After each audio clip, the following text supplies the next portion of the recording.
Welcome to the Hotkey Hot Seat. I'm here today with Sebastien de Castell. Sebastien, welcome to the Hotkey Hot Seat. It's lovely to be here. The seat is pleasantly warm. Warm, that's nice. We've been discussing how hard it is to say Hotkey Hot Seat. So could you kick us off with Hotkey Hot Seat? Over and over again, though. Hotkey Hot Seat, Hotkey Hot Seat, Hotkey Hot Seat, Hotkey Hot Seat. Excellent. Dame Judi Dench, Dame Judi Dench, Dame Judi Dench, Dame Judi Dench. Is that your history of acting coming? Yeah. No, the first thing I was told when I was doing acting lessons years ago, and I was absolutely atrociously bad actor, but that didn't stop me from making money at it, which is the nature of that particular business. Unlike the writing business, where it's entirely based on talent. An acting coach said it's actually, acting is all about voice and not about appearance. Everyone thinks it's about appearance. Externally, it seems like it's about appearance, but internally, it's about voice. And so Dame Judi Dench I had to learn, and red leather, yellow leather, which is the much harder one, which you will now do. Red leather. We do Laurie here, but go on. Red leather, yellow leather. Red leather, yellow leather. Red leather, yellow. Yeah, see, it's not so great for me. I'll be honest. It's actually it's actually a great way if you're going to do any public speaking, anytime, and people get a little bit nervous. But if you actually just practice those little tongue twisters, it will completely loosen everything up. So I sometimes will still do that for that. Nice. That's a good tip for if I ever have to do any public speaking. I'll just be sat backstage going red leather, and looking quite odd. So we are obviously very excited to be here today talking about your Spellslinger and Argosi series. For people who are watching who had not heard of the books before, can you give us a brief overview of the two series and the characters in them? Sure. So Spellslinger, in some ways, when I was writing it, I remember thinking, oh, I've just written the exact reverse of Harry Potter. Instead of it being about a young boy who thinks that he's unloved and unimportant and all of these things, and discovers he's actually got this incredible legacy and he's got this incredible talent and power, and his parents actually loved him more than other parents, and for some reason he's also secretly rich. I wanted to write about a young man who is turning 16. He lives in a magically oriented society where the degree of your importance and value to that society and protecting your people is how much magic you have. He's from a very powerful magic family. His younger sister is incredibly precocious with magic, and he's discovering that his own magic is fading to nothing right before his mage's trials. And so I was really keen to sort of explore the nature of when, as we're growing up, when we discover that we're not going to be who we thought we were going to be. So a lot of kids, I think, go through that. You have these stories of your parents. You know, my father was 59 when I was born. So he fought in World War II. He was a spy. And so you sort of imagine, okay, well, I guess I'll be like that. But of course, you know, we don't generally lead the lives of our parents anymore. That's a very nice way of saying that you're not a spy, but you might be. Yeah, you'll never know. The Canadians were spying on everybody. How do you think we have the second largest country in the world with such a tiny population? Spying. But I really wanted to write about what happens when you come from a culture where you're obsessed about something, whether it be money or celebrity or power, or in this case, magic. And how do you escape from that, not just from that culture, but from that mindset? And so that's where Farius Parfax comes in. Kellen meets this strange woman who strides into town. She has no magic of her own, and yet she is fearless and daring and, you know, has a swagger about her.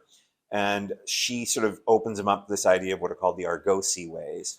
And the Argosi are almost sort of my reverse on the Jedi from Star Wars. You know, the Jedi have all these psychic powers, and in order to be a proper Jedi, you have to, I think, not be in love, and you have to sort of be sort of hyper-controlled. But I wanted to write about something where the key to it is to be the most human you can be. And so the Argosi talents, which Farius has, which allow her to survive in a dangerous world, are all built on the talents that we all share as human beings.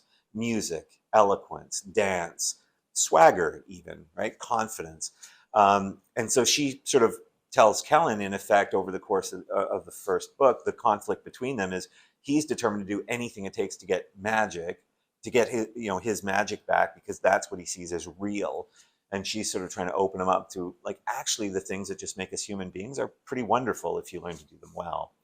So that's the Spellslinger books are really about Kellen's arc, and of course, I would be in trouble with readers if I didn't mention Rikus, the infamous squirrel cat, who is the talking squirrel cat. Who, again, I didn't want Kellen to have, the classic fantasy familiar who just adores him and just wants to be his servant. So Rikus is like his reluctant business partner who mostly steals from Kellen and gets him into trouble. And I like that dynamic between them. And so when you have Kellen and Rikus and Farius, it's an interesting combination because Kellen's trying to decide what to be. Rikus's answer to everything is either steal it or kill it. And Farius is trying to sort of awaken his sort of wider sense of conscience about the world. And those Spellslinger books are very dear to my heart. But when I finished them, I had so many readers that would write to me saying, I want to know more about the Argosi ways, because they have all these interesting things. They don't have any leaders. They don't have a hierarchy. All of the talents that they develop are actual human talents, as I was mentioning. They take these names. It's the name of a path. So Farius's Argosi name is the Path of the Wild Daisy, and Kellen's name becomes the Path of Endless Stars. And so people would write to me with their sort of Argosi name going, I want to know a little bit more. And so with the Farius books, of which we're coming up to the third now, it's an exploration of who she was as a young woman before she became the swashbuckling Farius we meet in the Spellslinger series. And so through that, we get to see a little bit about what does it mean to be an Argosi, and how do we sort of, for me, when I'm writing them, I always go, I should bring more of this into my own life. So that's why I enjoy it. Nice. And did you always intend for the series, because the series is huge, like now in terms of length, and then you have this spin-off with the Farius books. Did you always intend for it to be sort of so big, and how did you find the starting point for that? Well, that's an interesting one. Originally, my intention had been to write Spellslinger as an adult fantasy series. So starting with Kellen sort of as this sort of outlaw, wandering through the desert, walks into town, gets into trouble. And so the first book I wrote is actually now the fifth book. Queenslayer was actually the first book I wrote. Of course, it was completely rewritten once we had sort of established Kellen as a younger person. But it was actually Hotkey. It was my first editor here, Tilda Johnson, who said, no, I think it should be 6 books. Because originally I was signed to an 8-book contract, which is why we ended up then with the Farius books afterwards. And she sort of had a vision for this being a 6-book series, because she sort of felt like that was the right sort of arc. And because they're coming out we released them 2 a year. So it meant that if you were starting out, let's say when you were 13 and you start reading them, by the time you're 16, you've gotten through the series. It's not like one of those things where you're waiting so long between books that your interests have changed. Yeah. It was always meant. So that's how it got to be the 6 books for Spellslinger. I have a real thing about, I hate starting a series when the series isn't complete, because I just hate the having to wait in between and not being able to just like binge the series essentially. Yeah. Are you a binger, or can you pace yourself? I used to be a binge reader, and now I'm finding it harder to actually sort of dive into a series. And I think part of that is that very often now, because people are planning these long series, book 1, instead of being book 1, is actually part 1 of this longer story. And one of the things I've always been passionate about, even when I was writing the Greatcoats books, which is my adult swashbuckling fantasy series, I really want each book to be complete in itself. I want it to be that you could pick it up and read it and never read another book in the series and still feel completely satisfied. So at every point, each book represents an emotional arc. But of course, the great thing about writing for teenagers is teenagers are experiencing a series of life-changing arcs. And so, in the first book for Kellen, it's what happens when you discover you're not going to be the person you thought you were going to be. In the second book, it's about what happens when you leave home for the first time and you don't know where you belong and nothing seems to fit. And each book in the series is him dealing with one of those life-changing coming-of-age stories, if you will.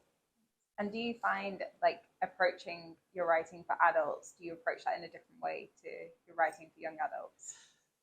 I don't anymore, but my first struggle when I was first writing the young adult Spellslinger, so the first book in that series, was there's a radical difference between writing a story about a 16-year-old as if you're writing, let's say, a 40-year-old looking back on when they were 16 versus writing as if you're 16 in that moment.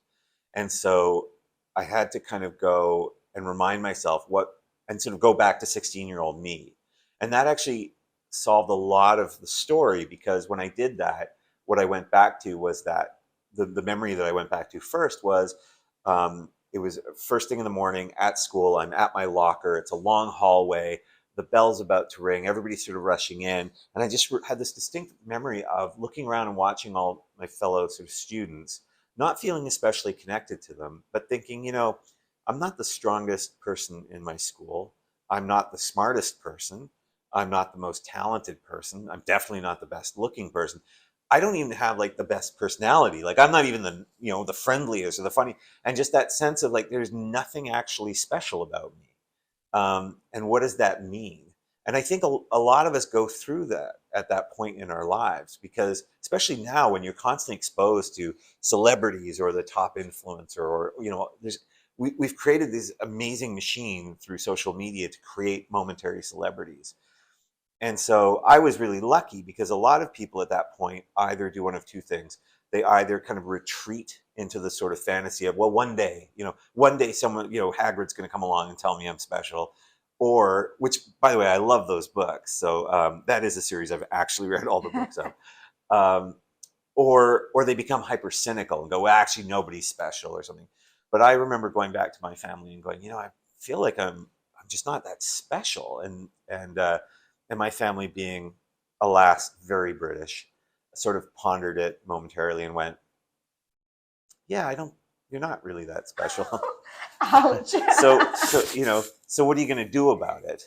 And that's when I sort of realized like that is one of the key parts of growing up, right? Is going, okay, I'm probably not going to be who I thought I was going to be. How can what is there about myself that's kind of interesting that I can develop?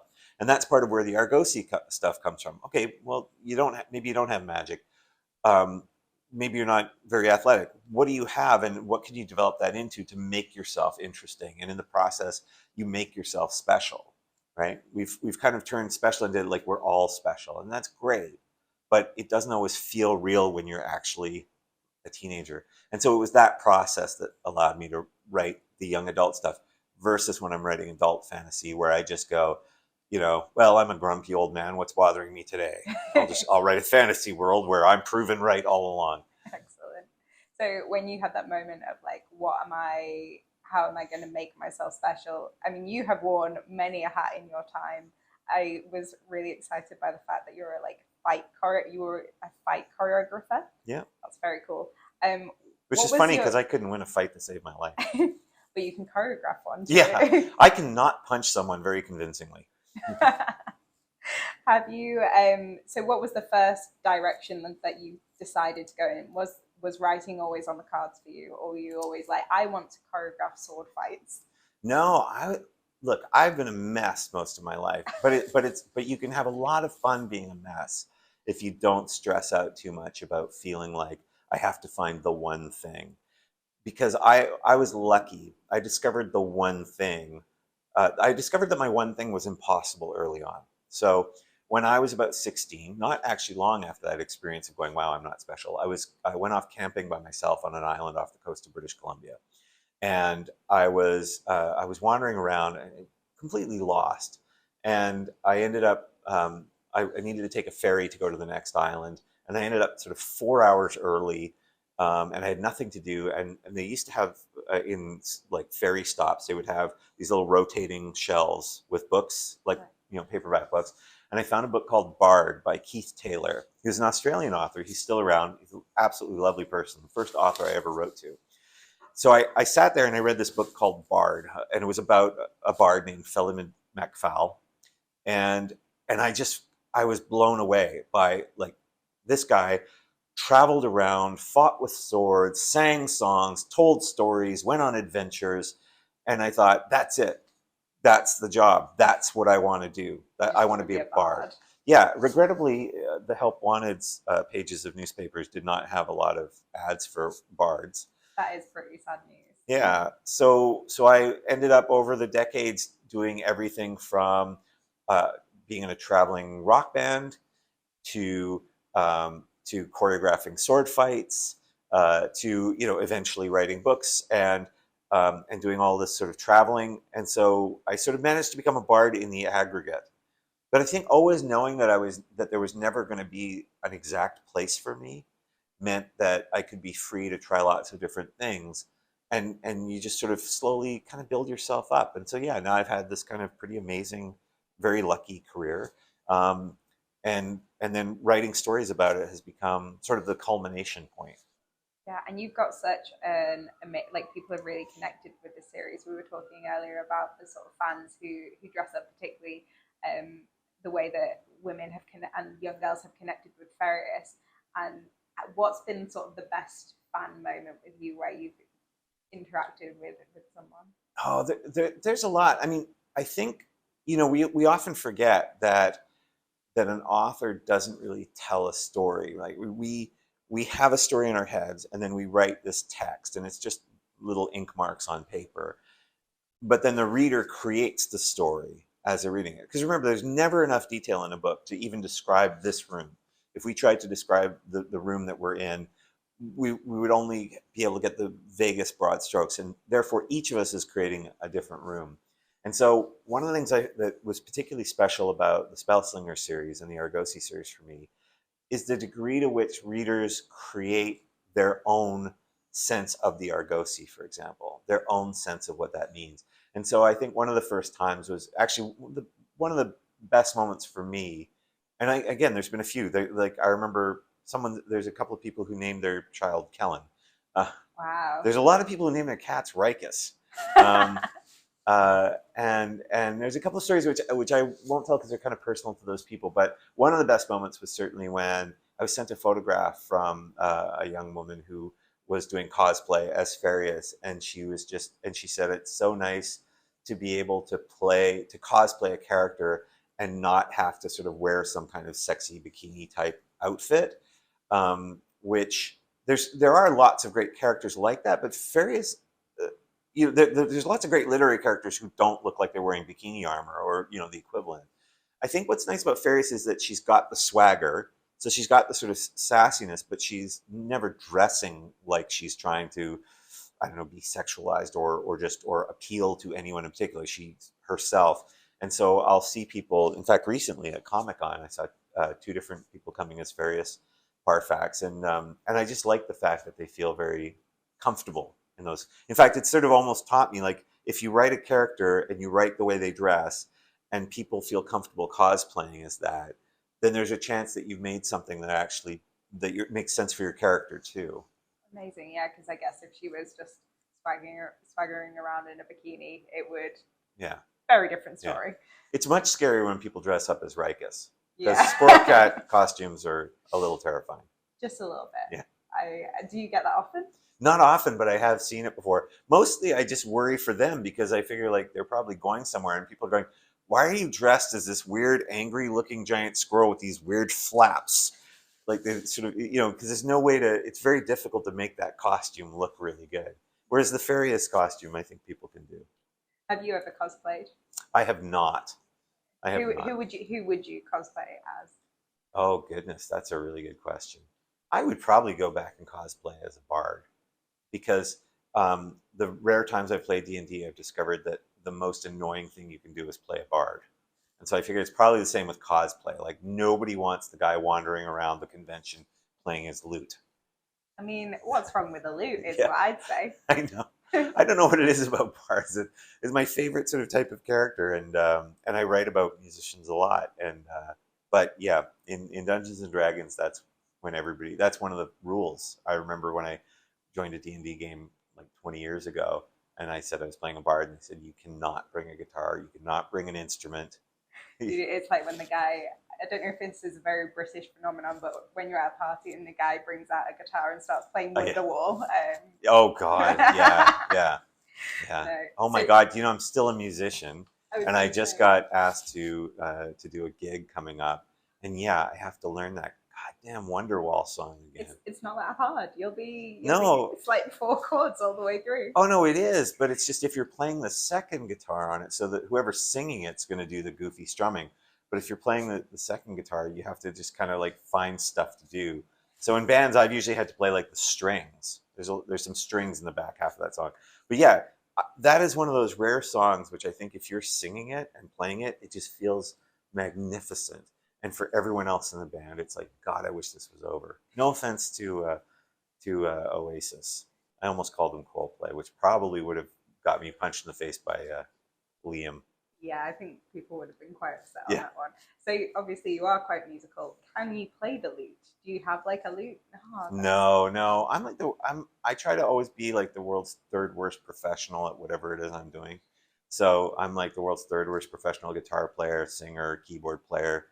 Sometimes I play bass in bands, and yeah, but I've never really learned all the sort of classical instruments. But mostly because whenever people are doing it, it doesn't look like that much fun to me. Yeah.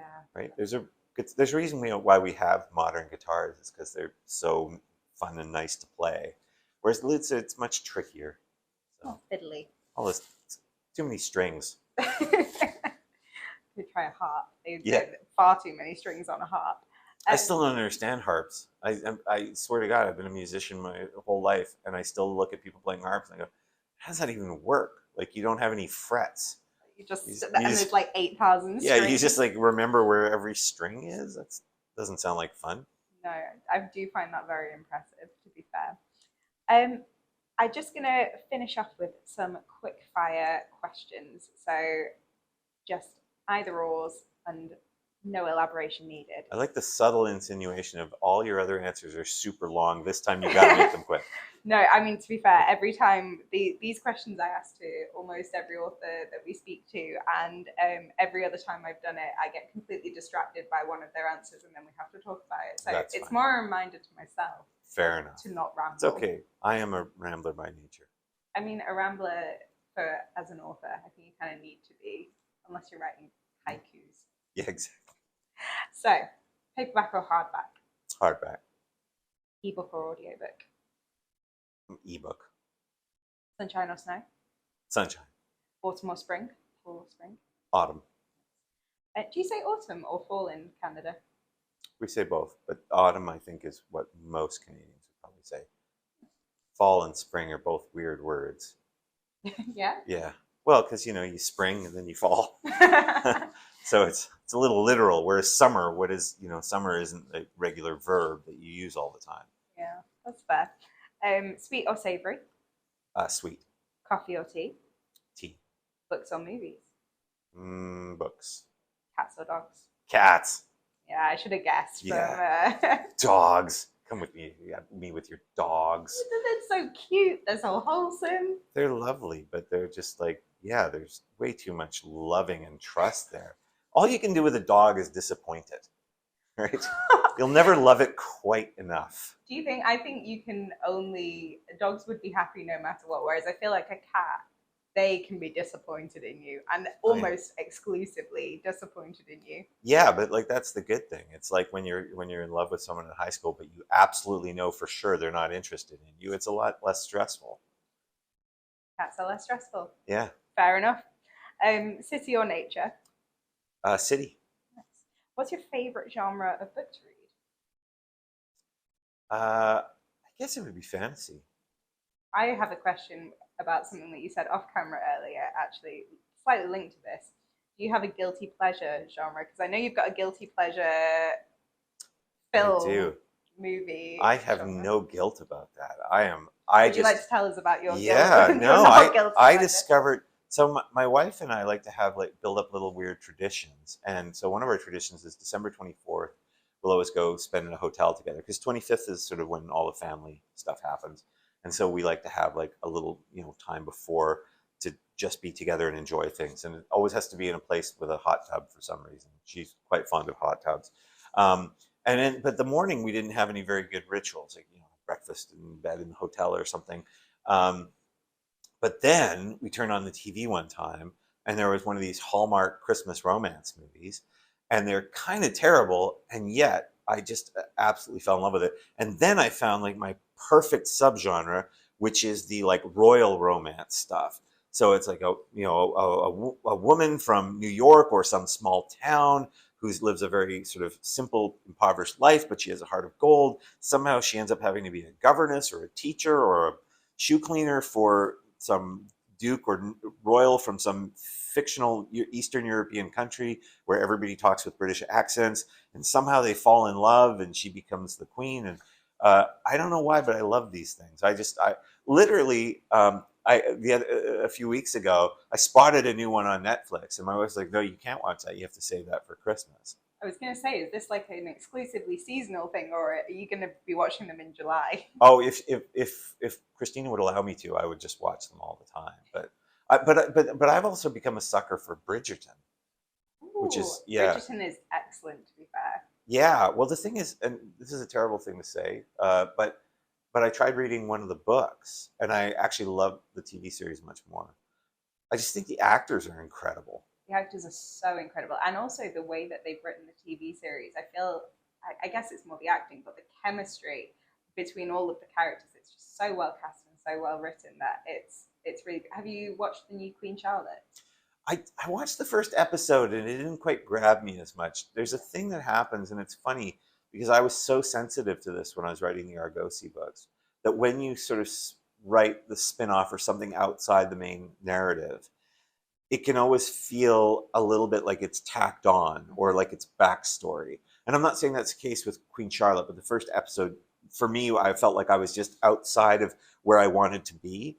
And so one of the hardest things when I was writing Way of the Argosi, and of course, fortunately, I had the help and guidance of literature's greatest editor, Morris Line, so I was covered there.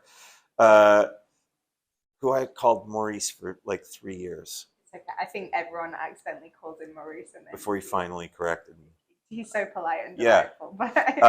But But with his help and guidance, I was able to go, no, this has to feel like you're in the center of the action. It's not a side story. It's not a backstory. It's not a prequel. You're just in this life of this young woman who's going through these really terrifying experiences and trying all these different ways to overcome it.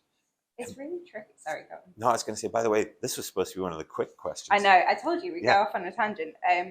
But I think that's what's really interesting about spin-offs and prequels, especially because you know how they end up, and in the same way, when you read a romance book or you watch a series of Bridgerton, you know they're going to end up together. You know they're going to get the happy ending, but it's a different kind of knowledge that you go into a prequel with. You know where that character ends up, but it's all about how they get there, and it's so much more about the journey than the ending. And I think it's really interesting to handle that, and must be really hard as an author to sort of have the end point, the ending, but not the beginning. Yeah, I think for me, what it came down to is So as you say, we know she doesn't die because we know she's going to appear in those books, and we know who she is in those books, or we think we do. And so the drama for me, because as a writer, I'm just always in search of like drama, basically. What's the most dramatic thing I can find? The interesting question is, what did it cost her to become the woman we see? And therefore, if you were to reread the Spellslinger series, what would you know is underneath the things that she's saying when she makes the very glib, swaggering comment? What's actually beneath that? And so that's what I'm tending to explore. But also with Farius, there's so many interesting avenues to explore that I couldn't explore with Kellen, just because he's coming from a very particular place. And so with her, I get to sort of go, here's all this darkness around that world, and how does somebody navigate it, and why. I was saying to somebody recently that sometimes the problem with fantasy, especially, and it happens in television and movies as well, is that you'll have something wonderful, some kind of magic, and all these people who can do it, but there's no reason why it needs to be there. In other words, like, you can't have some amazing, optimistic, idealistic philosophy unless it's a solution to something. So you have to have the contrast, which is all sort of the darkness behind it. And because Kellen starts out from a quite sheltered life and then goes into this very dangerous outlaw life, we didn't get to see that there. But with Farius, I get to explore that.